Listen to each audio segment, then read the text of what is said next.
world. Today I speak on reforming yourself. Now, who doesn't want to be reformed, to get better, to be improved? Only the dead in cemeteries don't want to be reformed or improved or bettered. But you want to reform yourself. Now, there are all sorts of sources of reformation. People give you slogans. You go to seminars and outlandish ideas. None of them seem to last very much longer than the meeting themselves. You've tried all kinds of ways to reform yourself. You try, for example, physical fitness, because the body does affect the soul and the mind and the heart. My wife and I are presently in a 5-week, 10-session physical fitness training with a rather demanding sort of a trainer, and he's helping me discover muscles I've never had. Some sort of physical training. Others of us try mind training, especially by going to positive thinking seminars and possibility thinking seminars. So you think of yourself in a better way, think of others in a more positive way. That'll help you some. That's called reformation, but you'll find negative thoughts continuing to overwhelm your positive thoughts and possibility thoughts. Others try social training to follow the mores and culture that's around them. They're not peculiar and odd and strange. And yet others think about religious and moral training, to do the things that you should do, to not do the things that you should not do. The problem with religion and morality is it never gives you the power to do what you're supposed to do.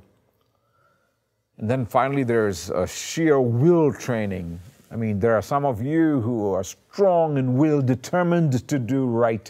Somebody told you if you do things for about 21 days, it becomes a habit, and at the end of the 21st day, somebody tells you it's really going to take you 28 days, and you've got to start all over again. The problem with all of these kinds of training is it attempts reformation before transformation. May I suggest to you that you need to be transformed inside you before you can be reformed outside you. Transformation is version 2.0. Reformation may be at best 1.0. Now, what God says is that through the Lord Jesus, you will escape the corruption that is inside you, that you will become a participant in the divine nature, and therefore you'll have all the power that's needed for all of life and godliness.